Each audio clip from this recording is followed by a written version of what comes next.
ביחד, לפי הקצב של האחרון. אף אחד לא עובר אותי או את רותם.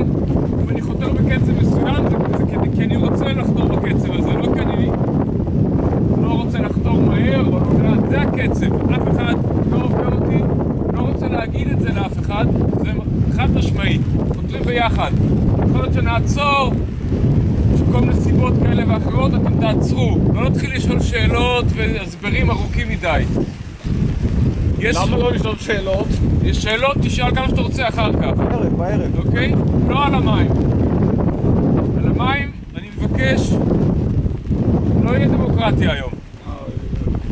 יכול להיות שאחרי 5 דקות נסתובב ונחזור. יכול להיות שאחרי 10 דקות נסתובב ונחזור. קחו את זה בחשבון. ננסה להגיע לעיירה קרסווין. זה בערך 5 קילומטר חתירה. נתק האוויר הזה זה יכול לקחת גם 3 שעות. אז לכן יכול להיות שאם הרוח הזאת תישאר כמו שהיא ואנחנו לא נזוז, אנחנו נגיע הנה. אוקיי, יכול להיות שאנחנו נעשה גם פיצולים. נראה. זה הדרך. רותם במים, תראו, בקושי זזה. היא מנסה לשמור על מקום. אוקיי? אנחנו ניכנס אחד ואתם תעמדו כמו רותם. כל המטרה שלכם תהיה לשמור כיוון כמו רותם. אז לא לעמוד ולדבר.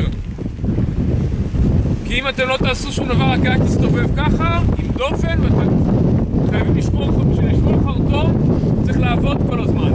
אוקיי? זה פסיבי אקטיבי. יש?